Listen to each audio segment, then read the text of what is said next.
Assalamualaikum warahmatullahi wabarakatuh. Hamdan wa syukran lillah wa la haula wa la quwwata illa billah. Amma ba'du. Kepada Bapak Sri Yoko selaku Kepala Sekolah SDN 1 Tengger yang saya hormati, kepada teman saya CGP Ibu Fitriana Stuti, dan kepada teman-teman Dewan Guru SDN 1 Tengger yang saya hormati. Marilah pertama-tama kita panjatkan puji syukur kehadirat Allah Subhanahu wa Ta'ala, di mana pada siang hari ini hari Jumat tanggal 23 Agustus 2024 kita masih dapat berkumpul bersama dalam acara diseminasi budaya positif dari calon guru penggerak angkatan 11. Kedua kali sholawat serta salam selalu kita haturkan kepada junjungan kita Nabi Agung Muhammad Sallallahu Alaihi Wasallam yang selalu kita nanti-nantikan syafaatnya di yaumil qiyamah. Amin ya rabbal alamin. Langsung saja di sini kami sebagai CGP angkatan 11 akan memaparkan diseminasi budaya positif. Sebelumnya kami mohon kepada Bapak Sri Yoko SPD selaku Kepala Sekolah SD untuk memberikan patah atau dua kata-kata untuk memberi semangat kepada kami, biar kami kedepannya lebih semangat lagi. Kepada Bapak Sri Yoko kami persilakan. Terima kasih waktu yang diberikan. Assalamualaikum warahmatullahi wabarakatuh. Yang terhormat Bapak Ibu semuanya yang saya hormati, terutama khususnya untuk Bapak Ibu calon guru penggerak AA Mustafa dan Ibu di studi yang saya hormati, untuk acara di pagi hari ini yang telah bertuan dalam undangan kegiatan diseminasi budaya positif. Ini nanti adalah kegiatan yang perlu kita tindak lanjuti bersama, apa yang nanti akan dipaparkan oleh calon CGP, calon guru penggerak dari mereka Bapak Ibu berdua, dan khususnya kepada Bapak Ibu guru yang lain. Nanti kita berdiskusi sharing budaya positifnya itu nanti apa yang akan nanti kita terapkan di lingkungan SDN 1 Tengger ini, khususnya nanti kita budayakan kepada warga sekolah, bukan hanya pada anak-anak saja, peserta didik saja, tetapi budaya positif ini kita semua sebagai warga di SDN 1 Tengger. Nanti apa yang nanti akan dipaparkan, dan saya juga akan bersama-sama belajar apa yang akan direncanakan atau dipaparkan dalam budaya positif yang berkaitannya dengan di SDN 1 Tengger. Demikian itu saja. Nanti mari kita dukung bersama, di mana apabila ini nanti dapat mengembangkan terutama budaya positif ini, paling tidak budaya karakter yang baik dan positif yang baik, yang akan nanti untuk semua warga itu bisa bersama-sama. Jadi tanpa terkecuali kalau bersama-sama itu apapun kalau itu nanti positifnya itu dikerjakan bersama, itu akan berjalan baik. Sebaik apapun kalau tidak dikerjakan, ya tidak baik. Intinya itu. Satu saja tidak melakukan, maka itu akan menimbulkan suatu masalah. Jadi ini butuh kerjasama ya, baik semua warga. Jadi mungkin hanya itu saja dari kami, dari saya selaku pimpinan di sini. Nanti mohon nanti kita terbuka bersama membahas kegiatan apa yang direncanakan dan apa yang dibudayakan. Terima kasih. Assalamualaikum warahmatullahi wabarakatuh. Waalaikumsalam warahmatullahi wabarakatuh. Terima kasih Bapak Suryoko yang sudah memberikan sepatah dua kata kepada kami CGB Angkatan 11. Selanjutnya nanti kita akan diseminasi, ada dua fase. Yang pertama nanti fase, atau memang di sini ada 6 materi. Jadi kita dibagi menjadi 3. Jadi 2, yaitu Bu Fitri dan saya. Dan fase yang pertama langsung saja saya serahkan kepada Bu Fitri untuk presentasinya.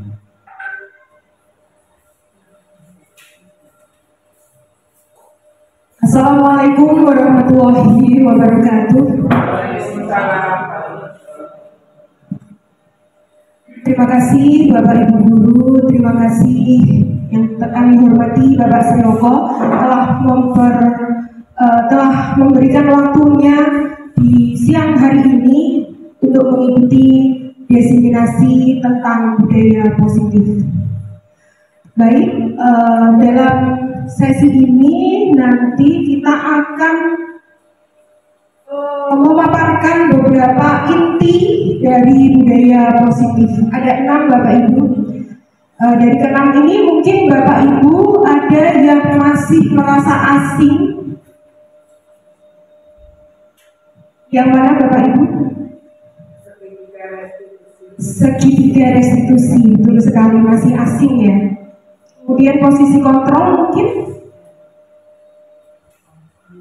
Iya, benar sekali. Nah, nanti dari konsep inti dari budaya positif ini akan kita pelajari bersama-sama. Langsung saja ke materi ya Bapak Ibu. Tapi sebelum itu marilah kita bermain dulu bersama-sama dengan masing-masing pasangannya. Mungkin Pak Zen bisa berpasangan dengan Pak Suryoko. Ya. Nah, bagaimana cara bermainnya?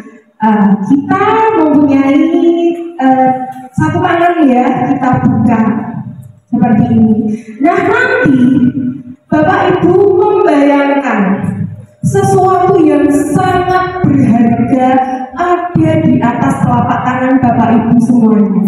Bisa apa saja yang berharga itu? Bayangkan saja, Bu. Ya. Nah, nanti sesuatu yang berharga itu tentu saja tidak ingin lepas begitu saja ya. Untuk itu genggam apa yang berharga yang sudah Bapak Ibu bayangkan tadi. Kemudian pasangannya bertugas untuk membuka dari genggaman temannya itu tadi. Boleh dengan cara apa saja.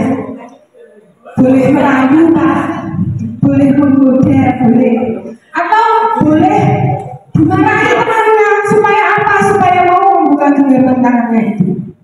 Nah, monggo Bapak Ibu berpasangan ya, silakan. Ayo monggo Pak. Nanti bergantian. Misalnya Bu Iji dulu yang menggenggam, Bu Iji dulu. Kemudian Bu Alin yang berusaha untuk melepaskan genggaman dari Bu Iji. Ya. Oke, boleh marah-marah, boleh menghardik, boleh merayu atau mau dikasih uang Bu Iji juga boleh Pak, boleh. Ayo, monggo silakan.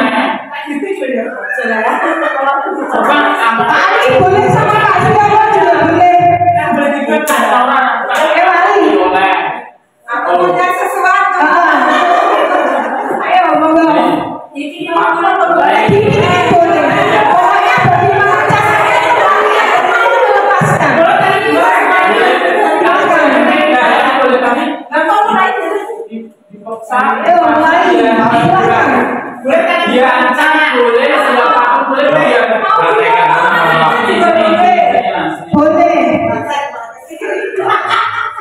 Oke, ini. Ya. Boleh. Pasien buka kita kayak duit penyakit. Nanti tak kasih uangnya banyak.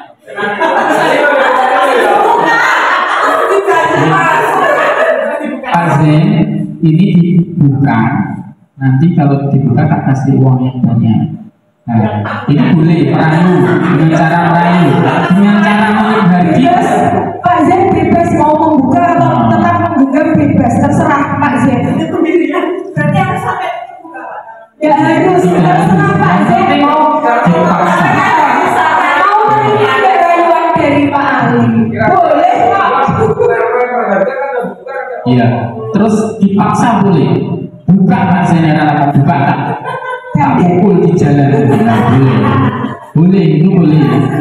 Pokoknya berusaha untuk membuka ini, dipaksa langsung juga boleh. Kira-kira bagaimana ini dipaksa, dirayu,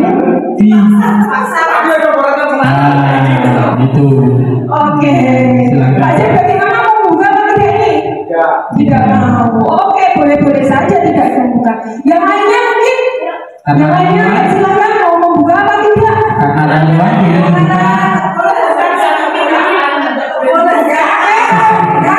sesuatu yang sangat berharga.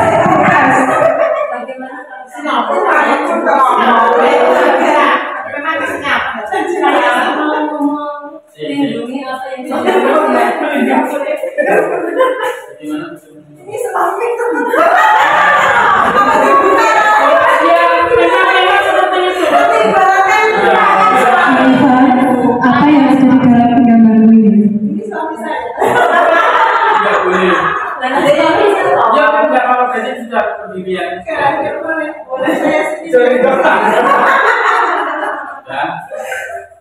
Kamu mau membuka ini, saya akan membantu kamu untuk menjaga suami. Maksudnya kamu tetap memiliki suamimu. Kamu buka, tapi kamu bisa tetap memiliki suamimu. Boleh? Boleh kan? Terima kasih Miss Nisa. Terima kasih Bapak Ibu, boleh kembali ke tempat duduknya masing-masing.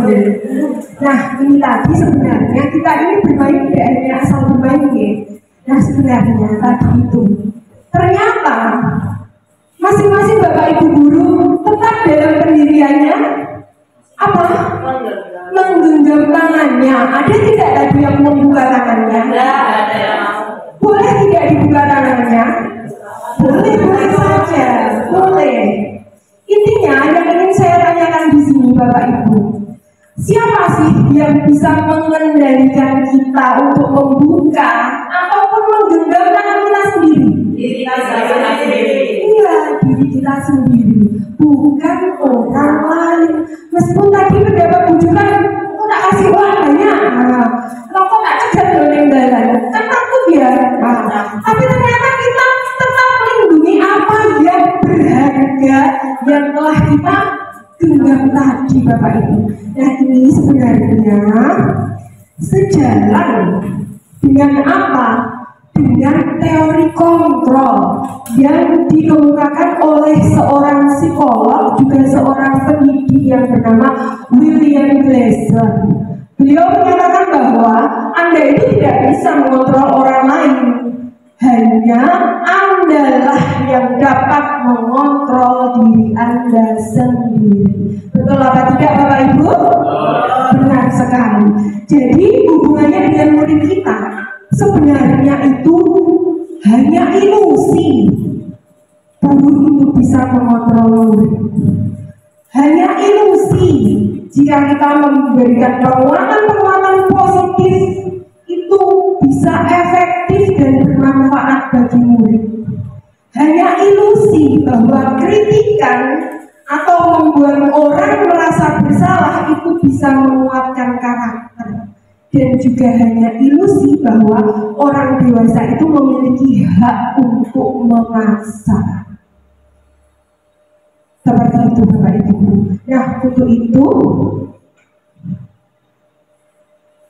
marilah kami ingin mengubah paradigma kita yang memandang murid itu bisa kita kontrol seenaknya semau kita sendiri, betul ya?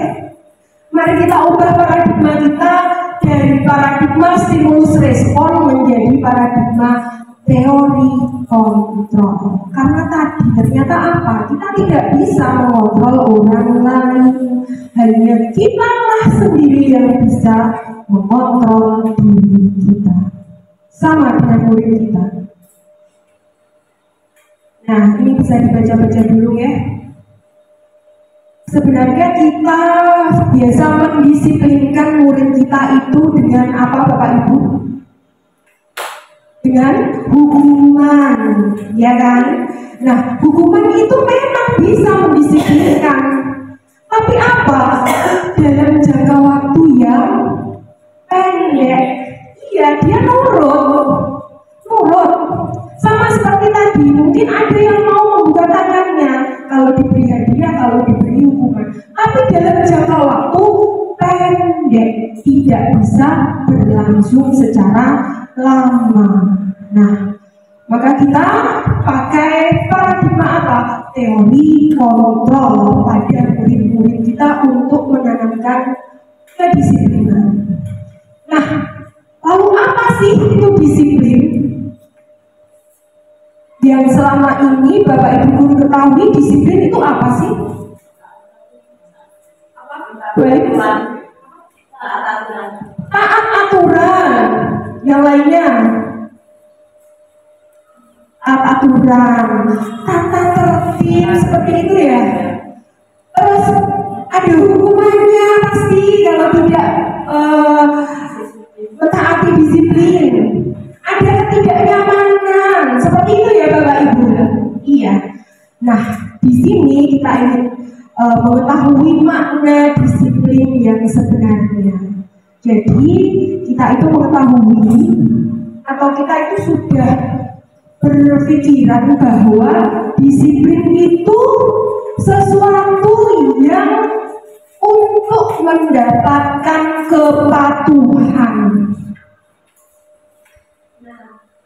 Sebenarnya disiplin itu bukan itu Bapak Ibu.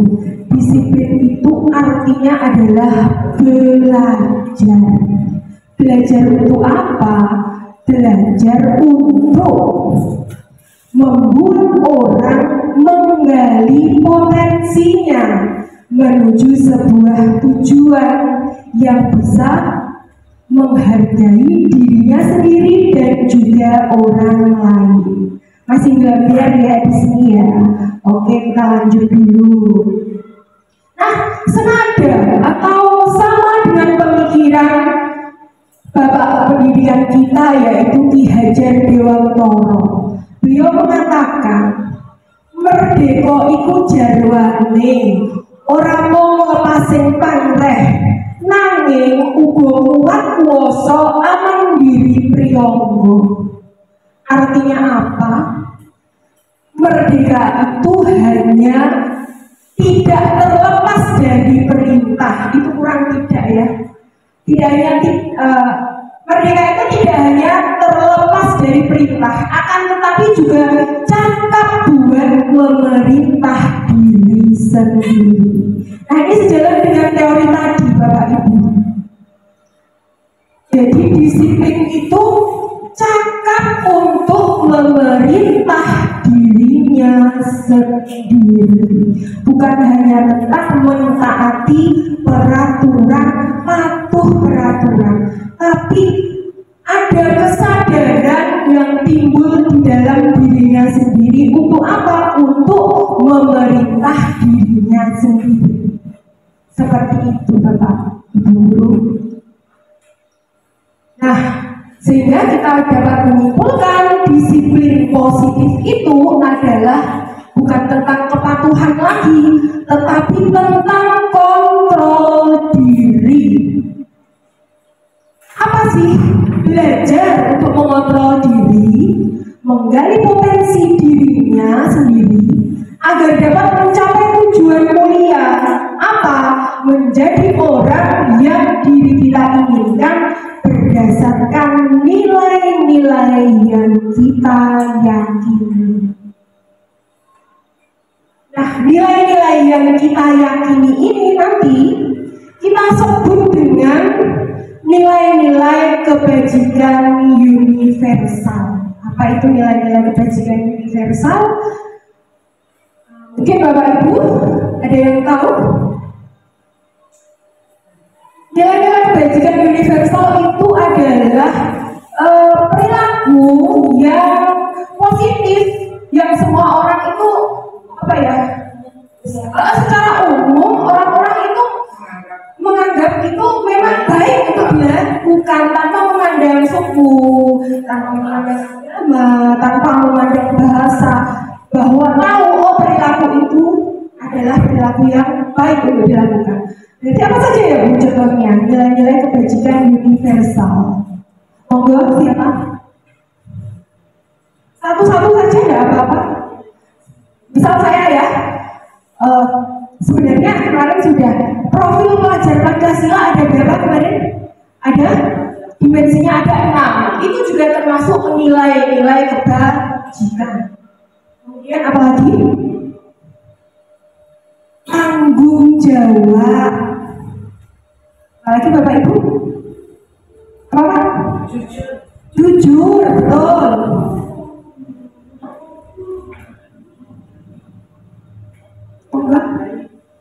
Monggo Bu Iji.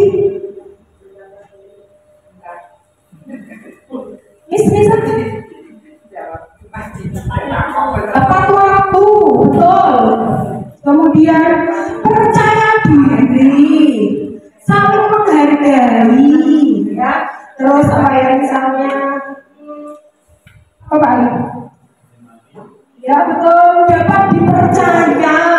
Hal-hal yang seperti itu Bapak Ibu dinamakan nilai-nilai kebajikan universal. Nah, inilah yang ingin apa tadi? Ingin dibentuk dalam disiplin positif tadi. Bukan tentang kepatuhan, tapi tentang nilai-nilai kebajikan yang ingin diterapkan pada murid-murid kita semua, supaya ada di dalam jiwanya. Seperti itu Bapak Ibu. Nah, untuk itu marilah kita melihat ada 3 teori motivasi. Seseorang itu melakukan suatu tindakan pasti ada motivasinya, betul apa tidak? Benar, kita saja seperti itu ya Bapak Ibu ya. Mungkin melakukan sesuatu ingin mendapatkan penghargaan atau gimana? Melakukan sesuatu biar saya tidak dihukum. Atau melakukan sesuatu itu memang karena dia itu ingin menjadi orang yang menghargai dirinya sendiri dengan nilai-nilai yang ia percayai. Nilai-nilai kebajikan tadi loh Bapak Ibu. Nah, menurut Bapak Ibu dari 3 teori motivasi ini yang cocok untuk kita terapkan pada murid-murid kita ini yang mana Bapak Ibu? Yang ketiga, super sekali. Tentu saja yang ketiga, karena kita ingin anak-anak kita ini disiplin, tapi bukan karena imbalan ataupun hubungan, tapi berasal dari hati nuraninya sendiri, berdasarkan nilai-nilai kebajikan yang mereka yakini tadi. Baik. Nah, ini ya tujuan disiplin positif seperti yang tadi, yang ketiga tadi Bapak Ibu. Cocok dengan 3 teori motivasi tadi. Yang ketiga,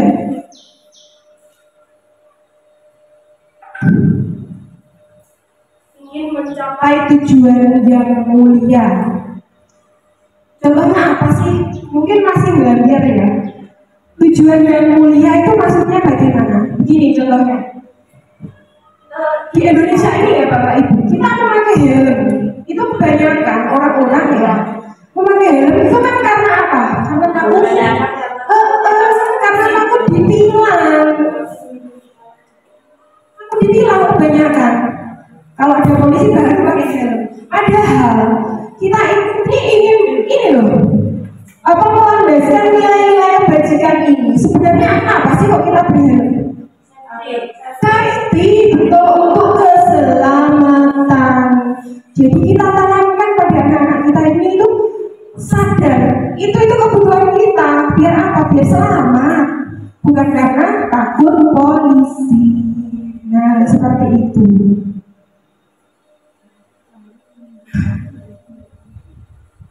Nah, di sini saya tampilkan 3 cara untuk mendisiplinkan anak-anak didik kita, yaitu dengan hukuman, konsekuensi, dan restitusi. Yang restitusi mungkin masih asing ya Bapak Ibu ya. Nah, menurut Bapak Ibu dari ketiga ini mana yang paling baik untuk mendisiplinkan murid-murid kita? Hukuman, konsekuensi, atau restitusi? Konsekuensi. Pak Zen restitusi, oke, kita lihat bersama-sama ya. Kalau hukuman dan konsekuensi kita kan sudah ketahui bersama-sama ya Bapak Ibu. Kalau hukuman itu, nah kita lihat aja di sini di slide selanjutnya. Nah ini dia, ada tindakan guru, termasuk hukuman atau konsekuensi. Ini restitusi kita simpan dulu ya. Saya simpan dulu hukuman atau konsekuensi dulu. Yang pertama, mencatat 100 kali di dalam buku kalimat, saya tidak akan terlambat lagi. Gara-gara dia itu terlambat masuk ke sekolah. Apakah ini hukuman atau konsekuensi Bapak Ibu? Benar, hukuman. Yang kedua, lari mengelilingi lapangan basket 2 kali karena terlambat hadir di sekolah, terlambat disuruh lari. Hukuman atau konsekuensi? Hukuman, betul sekali. Murid diminta untuk push up 15 kali karena tidak menggunakan masker ke sekolah.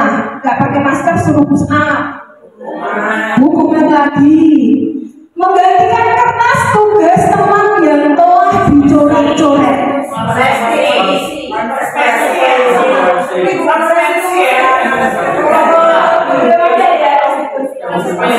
Konsekuensi, benar sekali. Membersihkan tumpahan air di meja tulis karena tersenggol pada saat belajar. Konsekuensi. Meminta murid tidak mengenakan sepatu seharian di sekolah karena tidak mengenakan sepatu hitam. Dihukum ya Bu, berarti betul. Lari mengelilingi lapangan basket 2 kali karena terlambat 10 menit untuk pelajaran PJOK. Agak sedikit bingung nih, ini hukuman atau konsekuensi nih? PJOK ini, PJOK, pelajarannya PJOK.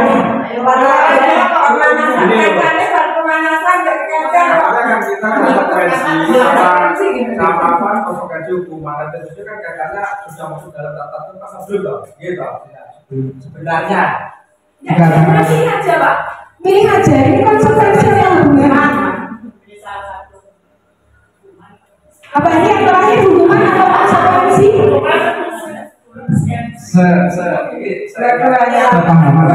Saya ingat saya waktu buka PMK itu ketika kita sudah memasukkan dalam sebuah tata tertib itu masuknya bisa juga konsekuensi. Tapi kalau kita secara spontanitas itu bisa masuk hukuman. Super sekali Pak Zen. Sip, betul sekali Pak Zen. Benar, ini termasuk konsekuensi Bapak Ibu. Mengapa? Karena pelajarannya PJOK. Dia terlambat, teman-temannya kan sudah pemanasan toh tentunya. Nah, makanya dia disuruh lari, nggak masalah.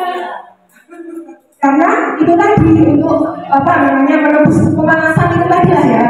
Nah, seperti itu. Tapi kalau misalnya ini di kelas, ya tidak cocok. Itu termasuk hukuman seperti itu. Nah, di sini kita bisa menyimpulkan ternyata hukuman itu apa yang diperbuat anak dengan apa yang dipertanggungjawabkan itu apa ya? Tidak connect Bu ya, betul. Tidak cocok. Salah ya, apa dihukum apa? Tapi kalau konsekuensi Bapak Ibu, connect kah? Cocok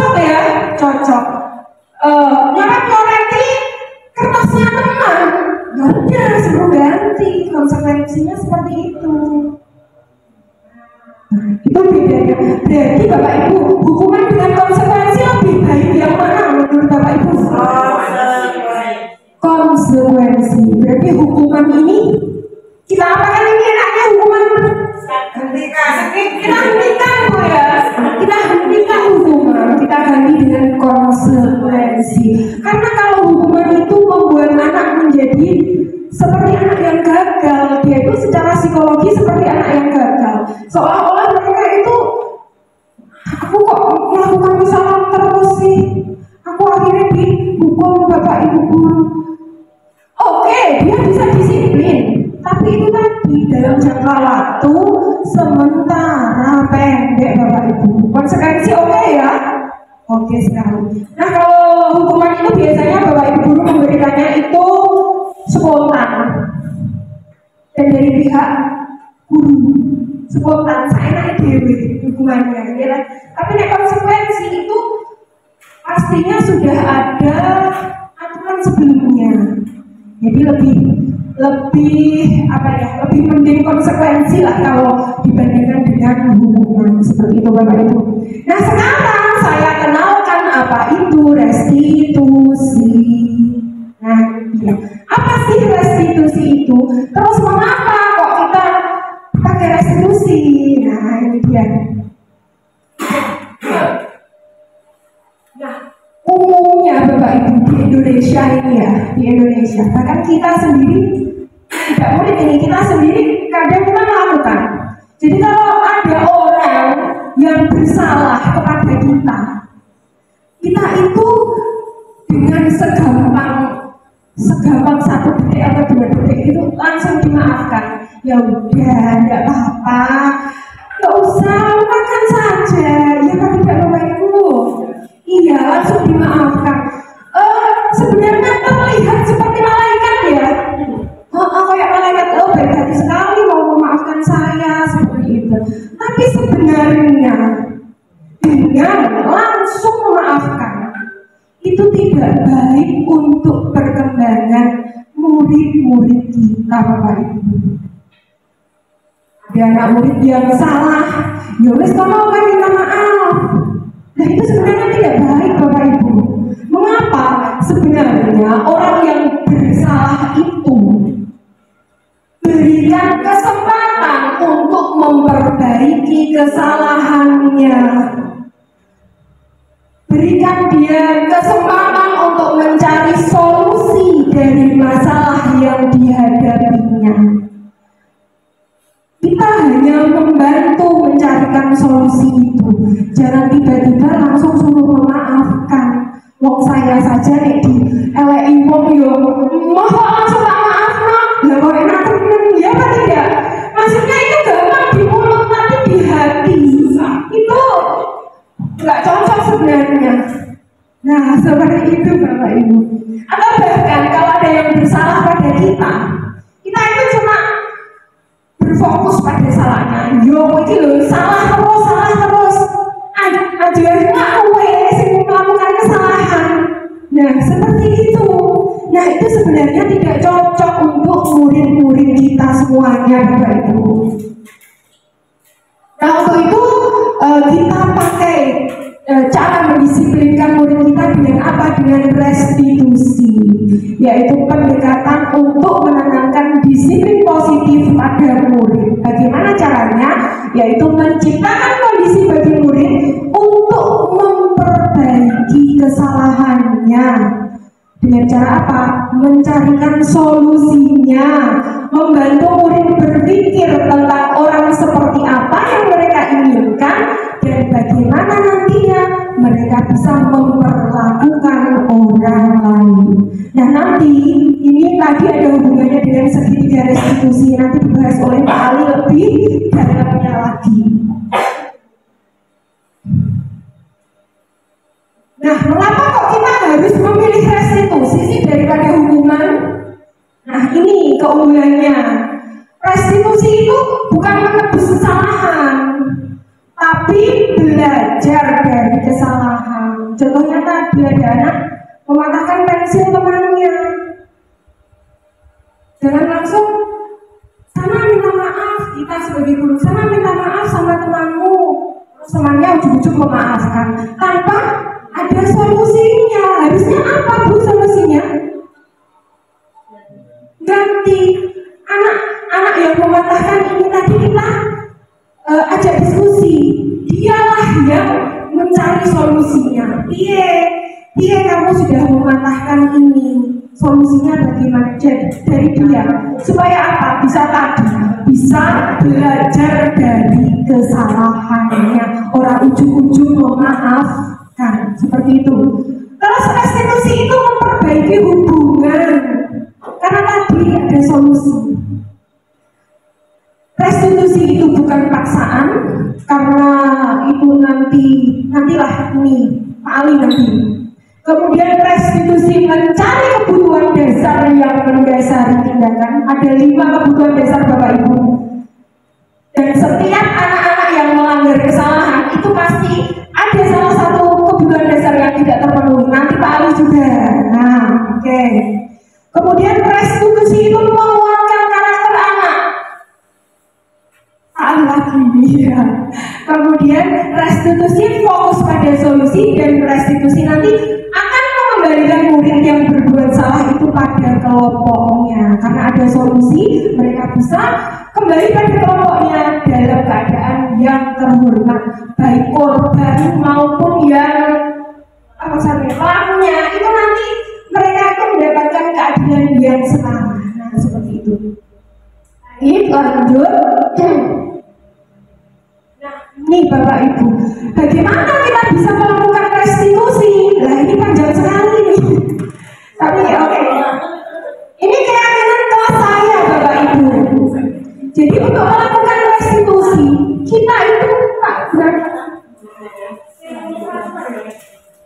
harus punya ini dulu Bapak Ibu, keyakinan kelas. Kalau kita tidak punya keyakinan kelas, kita tidak bisa melakukan restitusi.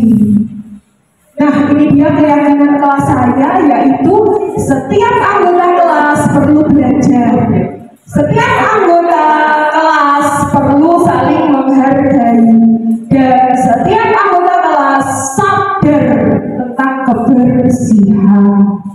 Dan ini saya sarikan atau intinya dari 3 nilai-nilai kebajikan universal yang tadi Bapak Ibu. Saya ambil 3, yaitu disiplin, saling menghargai, dan juga bersih.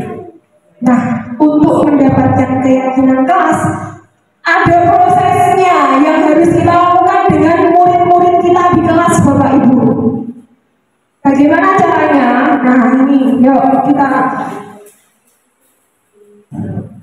Nah ini caranya atau prosedur membuat keyakinan kelas.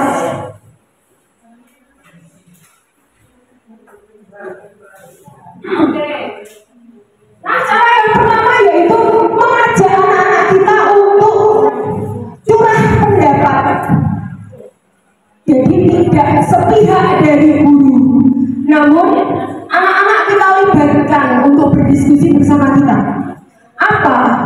Membuat peraturan kelas. Peraturan ya, pertama peraturan bukan keyakinan. Peraturan dulu. Nah kalau ini kan sudah familiar sekali nih Bapak Ibu. Peraturan kelas misalnya ini tadi saya sudah membuat tidak boleh datang terlambat, dilarang membuang sampah sembarangan, jangan makan di kelas, tidak boleh bertengkar, tidak boleh menghina teman. Apalagi Bapak Ibu tambahkan yuk jadi 10, paling tidak 10. Ya silakan. Tidak boleh mencuri. Ya apalagi Bapak Ibu. Tidak boleh mencuri. Apa Bu Iva?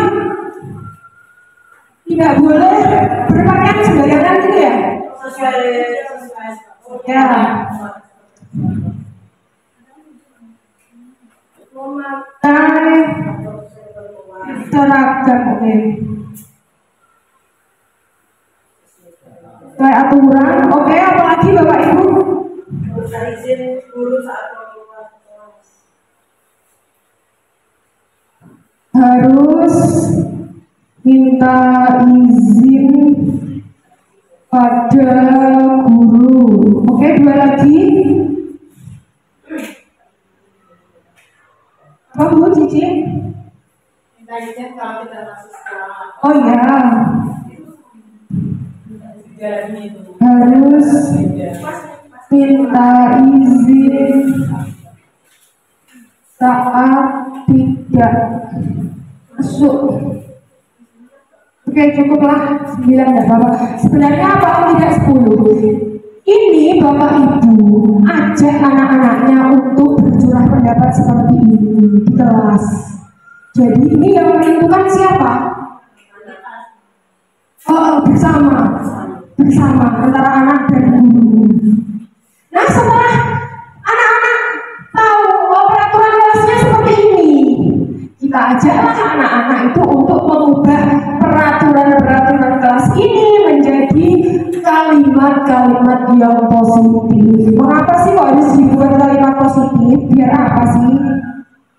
Biar apa Bu? Menurut dari penjelasan yang tadi misalnya. Peraturan ini menjadi kalimat positif. Misalnya, tidak boleh datang terlambat, ubah menjadi tidak selalu dilarang. Betul sekali Bu Wiji, terima kasih. Supaya tidak terkesan disuruh-suruh, ada rasa ketidaknyamanan ya. Kalau dilarang tidak boleh itu seperti nggak nyaman, itu secara psikologi itu tidak enak loh. Ya kan Bu? Ya makanya kita buat menjadi apa? Menjadi kalimat-kalimat yang positif. Jadi kita hilangkan karena tidak boleh, jangan, buang saja. Terus apa? Dilarang. Nah itu kita menjadi kalimat yang positif. Tidak boleh datang terlambat, kita buat menjadi datang tepat waktu. Nah, anak-anak pasti sama ini sebenarnya, tapi lebih enakan ini secara psikologi Bapak Ibu. Karena tidak merasa diperintah. Dan sampai kita buat 6 berarti tidak boleh mencuri, berarti apa Bu?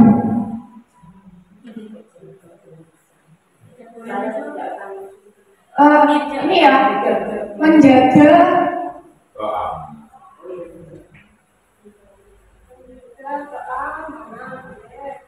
kemudian memakai seragam sesuai aturan. Kita sama ya. Memakai seragam sesuai aturan. Harus minta izin.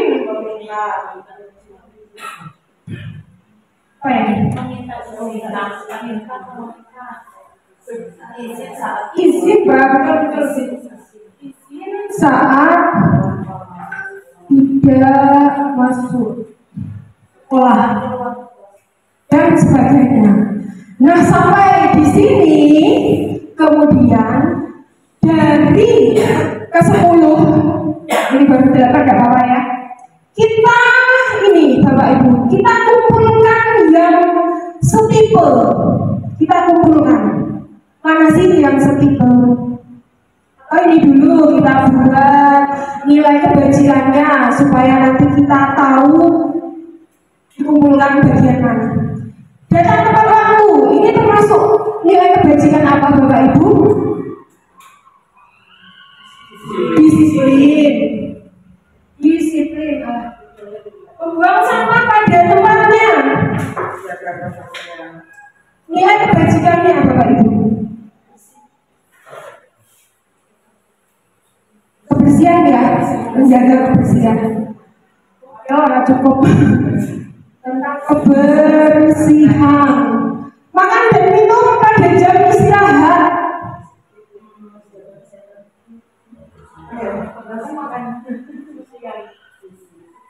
Kebersihan bisa, disiplin ya ini Bapak Ibu. Kebersihan bisa, disiplin juga bisa sebenarnya. Karena ini tadi dari jangan makan di kelas. Gitu. Kemudian rukun dengan teman. Nilai kebajikannya?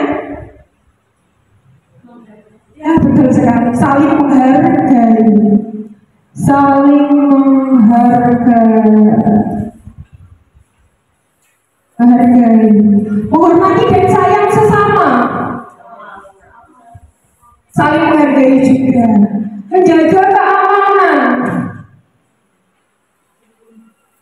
Disiplin juga ya. Disiplin itu maksudnya. Memakai seragam sesuai aturan. Disiplin. Izin saat tidak masuk. Disiplin juga.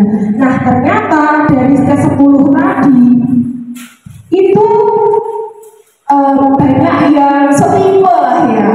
Nah dari yang setipe itu tadi kita akan mengelompokkan yang setipe itu tadi menjadi keyakinan kelas, bukan peraturan kelas lagi, tapi keyakinan kelas. Nah, peraturan kelas kita ganti menjadi keyakinan kelas. Dari nilai-nilai kebajikan ini tadi kita dapatkan. Yang pertama kita dapatkan apa Bapak Ibu tadi? Disiplin. Disiplin apa? Lah ini tadi. Nanti dibicarakan lagi dengan murid-muridnya. Disiplin apa anak-anak? Ini. Betul sekali. Kemudian yang kedua nilai kebajikan yang kita dapatkan menjaga kebersihan. Menjaga kebersihan. Kemudian yang ketiga kita dapatkan saling menghargai. Nah, kita sudah mendapatkan 3 keyakinan kelas. Nah, ini adalah modal kita untuk apa? Untuk mengajak anak-anak restitusi dengan 3 tahapannya. Nanti Pak Ali yang memimpin 3 tahapannya. Ini keyakinan kelasnya. Nah, nanti bisa kita susun seperti ini Bapak Ibu guru. Contohnya ada 3 contoh keyakinan kelas setelah kita mendapatkan nilai kebajikannya. Nah, seperti ini. Misalnya, hormat apa? Kami meyakini bahwa sangat penting untuk menghormati semua orang dan barang milik orang lain. Seperti ini Bapak Ibu.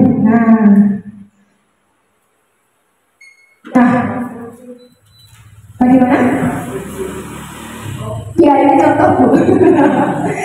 Nah, jadi dengan memiliki keyakinan kelas, nanti kita bisa melakukan restitusi pada murid-murid kita semuanya. Tanpa keyakinan kelas, kita tidak bisa melakukan restitusi Bapak Ibu. Dan sebaiknya jangan terlalu banyak Bapak Ibu mengambil keyakinan kelas. Kalau saya hanya 3. Paling banyak itu 7 saja Bapak Ibu. Jangan banyak-banyak. Mengapa sih kok jangan banyak-banyak? Kalau banyak-banyak itu malah anak-anak jadi tidak mudeng. Anak-anak itu jadi kayak mau sekedar kata, tidak dilakukan benar-benar. Nah, seperti itu. Baik, sampai sini saya mengantarkan materi yang sebenarnya poinnya itu ada di Pak Ali. Nah, tentang restitusi ya Pak Ali ya. Baik, terima kasih. Sampai di sini sesi saya. Terima kasih atas perhatiannya. Saya serahkan sepenuhnya kepada Pak Ali Mustafa. Silakan Pak Ali.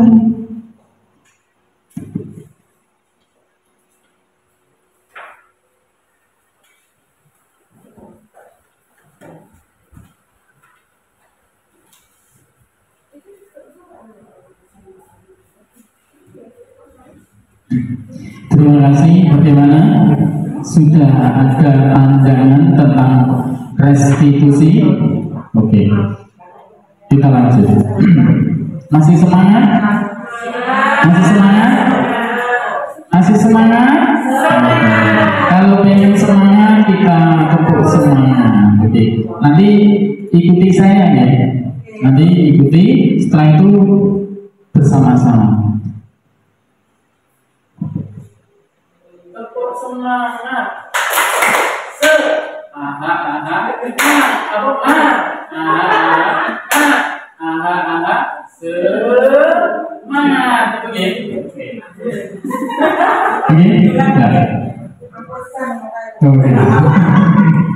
Oke, kita coba tepuk semangat.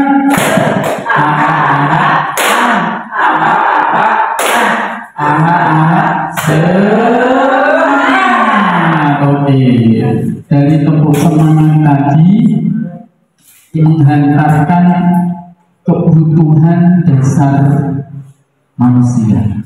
Apa tadi? Kalau kita tepuk semangat itu tadi, kebutuhan dasar apa yang kita dapatkan? Apa ini?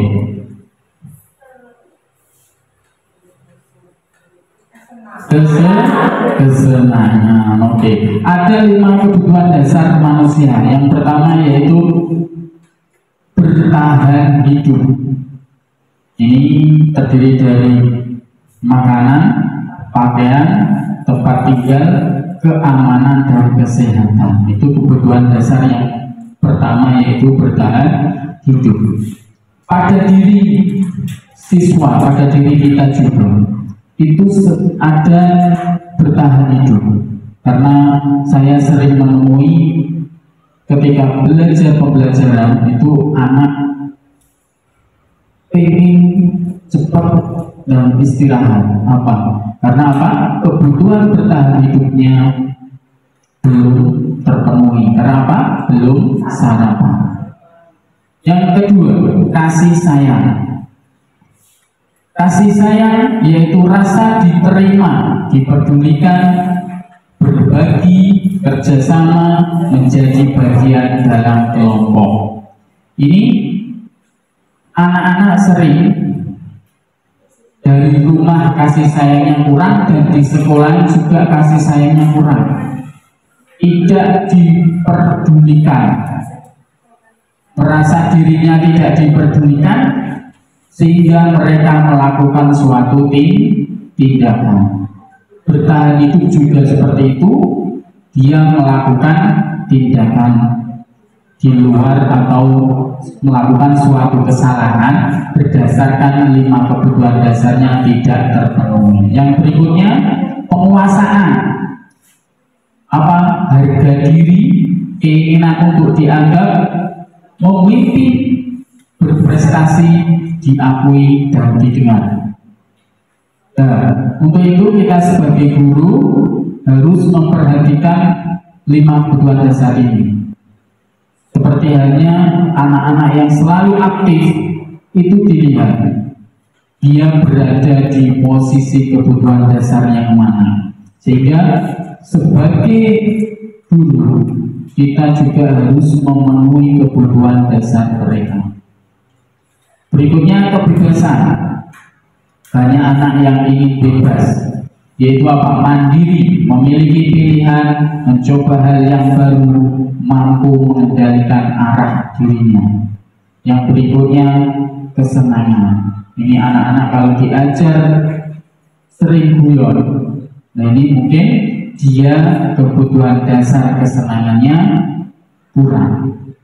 Oke, sering bermain sendiri di kelas, sering ngomong-ngomong, guyon, ini tertawa sendiri, berarti kesenangannya kurang. Maka untuk itu guru-guru harus menciptakan kondisi kelas yang menyenangkan. Beri kebebasan kepada anak untuk meluapkan apa yang diinginkan ketika belajar. Penguasaan, berikan anak kesempatan untuk menjadi pemimpin diskusi.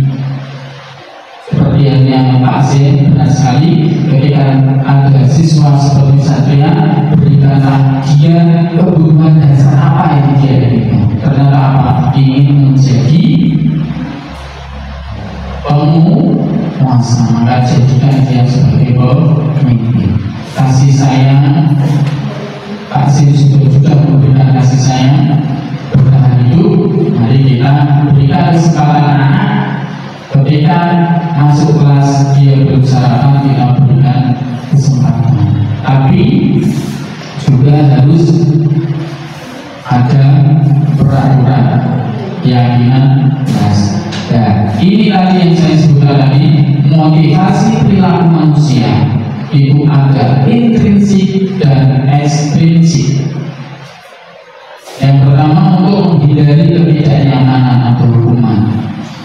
Mungkin dia melakukan sesuatu karena ingin menghindari hukuman. Ini motivasi ekstrinsik. Yang berikutnya yang ekstrinsik, untuk mendapatkan imbalan. Kadang anak mengerjakan sesuatu ingin mendapatkan imbalannya nilai yang bagus atau mendapat ujian. Kalau motivasi intrinsik yaitu untuk menjadi orang yang mereka inginkan dan menghargai diri sendiri dengan nilai-nilai yang mereka percaya. Kembali lagi kepada budaya itu merupakan motivasi yang berasal dari dalam, yaitu intrinsik masih seperti itu tadi, hukuman, konsekuensi, dan restitusi. Hukuman tidak terencana, konsekuensi terencana disepakati dalam peraturan, restitusi proses menciptakan kondisi bagi murid untuk memperbaiki kesalahan. Dan masuk tadi kita sudah masuk dalam 5 kebutuhan dasar yang harus dipenuhi, karena salah satu kebutuhan dasar itu tidak terpenuhi maka anak akan melakukan suatu tindakan ekstrinsik atau intrinsik. Berikutnya 5 posisi kontrol guru. Kira-kira kita sebagai seorang guru masuk dalam posisi kontrol yang mana? Dari 5, bayangkan sendiri dulu. Menghukum, membuat rasa bersalah, sebagai teman, sebagai pemantau, dan sebagai manajer. Contoh kasus, siswa yang terlambat ke sekolah. 5 posisi kontrol. Jika dia sebagai penghukum, maka dia akan mengatakan lari mengelilingi halaman sekolah 3 kali putaran. Kalau sebagai penghukum, kalau sebagai membuat merasa bersalah, bagaimana? Kamu tidak kasihan sama ibu karena kamu sering terlambat, ibu dituduh kepala sekolah. Nah ini jangan gitu lah ya. Kalau kamu seperti itu, kayak bagaimana? Tak sampai Bu Fitri, tak sampai Pak Ali, terus melakukan tenang-tenangan, malah beliau. Kalian masih berbicara sendiri. Ini memposisikan anak biar anak merasa bersalah. Kalau hukuman melakukan kesalahan langsung dihukum, keluar itu merasa apa? Penghukum. Hukuman berbeda di lapangan. Itu. Berikutnya, kalau dia posisinya sebagai teman, ayo coba bantu ibu, patuhi peraturan sekolah, tolong bantu ibu kali ini saja. Ya sudah, nggak apa-apa, lain kali jangan terlambat lagi. Sebagai teman, memposisikan diri kita sebagai teman. Berikutnya, memposisikan diri kita sebagai pemantau. Kamu sudah melanggar peraturan sekolah, kamu harus tahu konsekuensinya.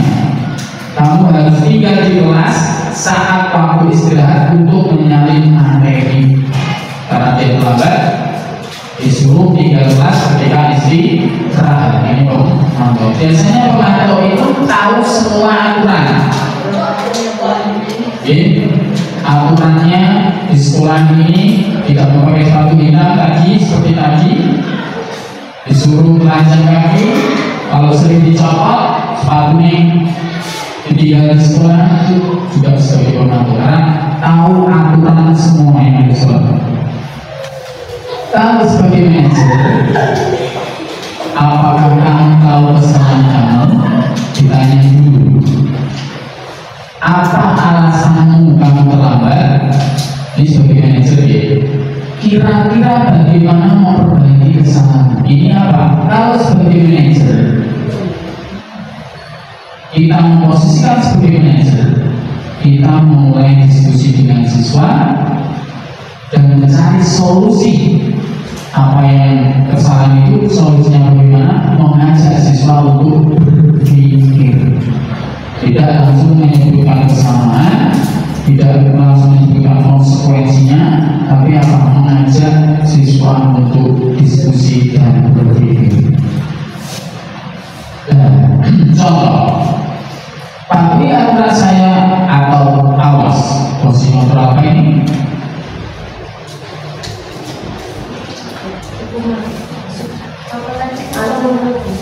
Menghukum, pernah merasa bersalah, 5. Ini menghukum, bersalah, pernah melakukan maksud. Maksud yang mana ini? Menghukum. Berikutnya, saya kecewa sekali dengan kamu.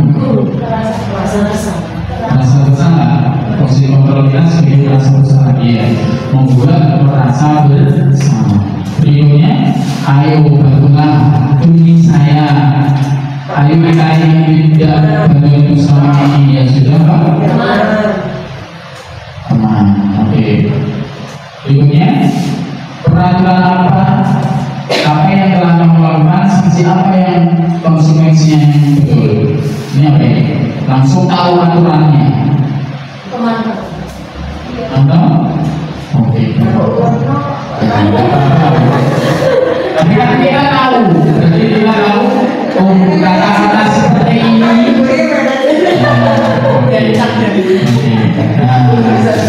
Ini apa rencanamu untuk menyelesaikan masalah ini? Berarti Pak mengajak anak untuk berdiskusi, mencari solusi atas kesalahan yang dibuat.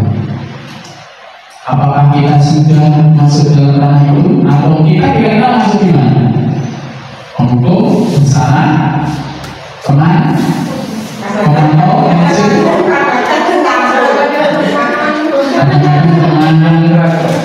yang kreai dirinya sendiri. Kita lebih banyak itu mana? Kalau manutnya kulitnya enak ya, jadi teman. Tapi ya sudah banyak masuk teman. Kalau untuk manajer, sudah pernah kira-kira? Ini saya. Pasien memang tadi kenapa keyakinan alas tidak pernah sudah. Nah, di sini masuk sudah terakhir. Kita sudah melebihi, tapi sedikit segitiga restitusi. Apa segitiga restitusi? Itu apa? Suatu proses dialog yang dijalankan oleh guru agar dapat menghasilkan murid yang mandiri dan bertanggung jawab. Yang pertama dalam segitiga restitusi, dalam itu ada 1. Menstabilkan identitas, 2. Validasi tindakan yang salah, 3. Menanyakan keyakinan. Nah, yang pertama menstabilkan identitas. Berdasarkan prinsip membuat kesalahan adalah bagian dari proses pembelajaran. Nah, biasanya kata-kata yang digunakan ketika ada suatu masalah kejadian, kita harus menstabilkan identitas. Apa? Polling jawab. Biar anak, kalau anak berantem itu panas, jiwanya panas, maka kita harus polling jawab. Kita panggil pelan-pelan, kita ajak duduk, kita ngomong. Bukan Bapak Ibu tidak mau mencari, ya, Bapak Ibu tidak mau mencari siapa yang salah dan siapa yang benar. Di poin itu tidak ngomong sih. Ini contoh kata-katanya, berbuat salah itu wajar. Tidak ada manusia yang sempurna. Saya, Bapak Ibu guru juga pernah melakukan seperti itu. Jadi di polling itu anaknya biar kelihatan baginya. Terus setelah itu tindakan yang salah. Ditanya alasan, kamu pasti punya alasan melakukan seperti itu. Ketika anak terlambat, jangan langsung disuruh lari lapangan. Kalau kita posisinya sebagai pendukung memang seperti itu. Kalau posisinya sebagai rasa adil bapak ibu dulu itu salah. Tapi kalau apa tadi 3 langkah restitusi itu berarti sudah masuk dalam posisi kontrol manajer. Panggilannya terlambat, kenapa, alasannya, menceritakan bahwa dulu saya juga pernah terlambat. Alasannya kenapa kok terlambat? Atau kalau berantem, kalau sampai bertengkar, itu pasti punya alasan. Antara satu dan satu punya alasan. Ya seperti tadi Bu Iri, jangan langsung disuruh minta maaf tanpa tahu kronologi dan permasalahannya. Karena kita melihat 2 orang yang bertengkar, kalau kita hanya melihat satu sisi, pasti akan membenarkan sisi tersebut, tidak mau membenarkan sisi yang lain. Ini sebagai validasi tindakan, mencari tahu alasan. Nah, sampai di sini terus menanyakan keyakinan kelas. Sebagai contoh, anak mencoret-coret tadi buku temannya, diajak kenapa sampai dicoret-coret, alasannya apa, terus bagaimana solusinya, dan keyakinan kelas apa yang kita peroleh. Saling menghargai, saling menghormati kalau untuk yang mencoret-coret buku, sehingga tidak ada permasalahan lagi. Menanyakan keyakinan kelas yang disepakati bersama. Ini berarti harus gini, keyakinan kelasnya harus dibuat dulu.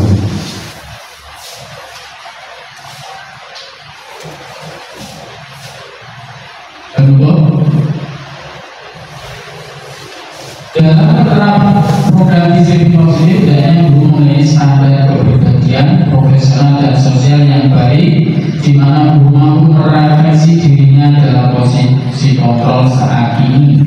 Bagaimana perjalanannya diri sebagai manajer yang menuntut murid-muridnya menjadi insan yang mandiri, berdikari dan bertanggung jawab berstandar nasional.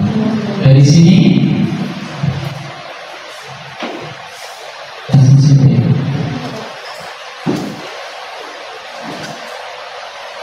ada yang mungkin masih perlu pembahasan lagi. Tadi dari saya tentang 52 dasar dan 5 posisi kontrol dan juga segitiga restitusi.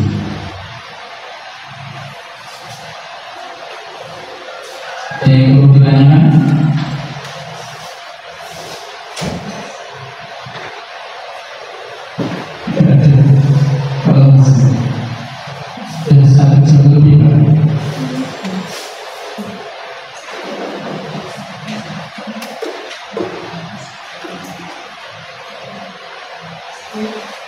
Berarti untuk kita berusaha dalam 5 posisi kontrol, kita berusaha untuk menjadi yang nomor berapa?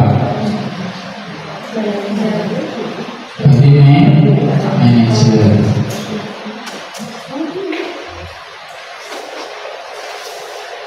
Kalau tidak ada yang ditanyakan,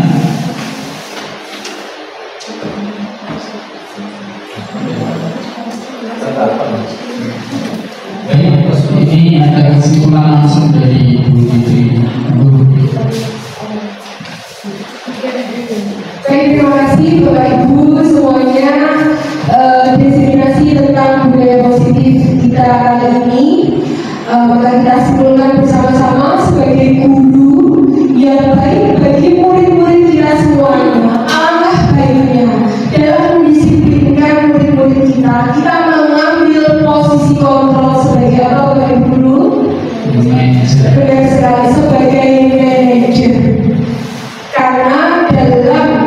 kita menjadi sebagai manajer, kita mengajak murid kita untuk mencari solusi dari permasalahan yang mereka hadapi dan mengajak mereka menguatkan karakternya dengan apa? Dengan tadi keyakinan kelas yang sudah disepakati mereka bersama. Nah seperti itu, sehingga motivasi untuk melakukan kedisiplinan itu terdapat dalam dirinya sendiri, atau motivasi intrinsik tanpa adanya paksaan dari pihak manapun. Dan tentu saja kalau seperti itu, kedisiplinan akan bertahan secara long life atau bertahan lama. Seperti itu Bapak Ibu Guru, semoga apa yang sudah saya dan Pak Ali sampaikan dapat diaplikasikan di dalam kelas Bapak Ibu masing-masing untuk perkembangan kedisiplinan murid-murid kita semuanya demi menguatkan karakter-karakter peserta didik kita semuanya. Seperti itu, terima kasih. Saya kembalikan kepada Pak Ali Mustafa. Silakan Pak Ali. Terima kasih karena acara disiplin positif sudah selesai. Kita tutup acara siang ini dengan bacaan alhamdulillah bersama. Alhamdulillahirobbilalamin. Semoga apa yang kita dapatkan pada hari ini menjadi bekal kita untuk kita terapkan pada kelas kita masing-masing dan kita akan menjadi guru yang lebih baik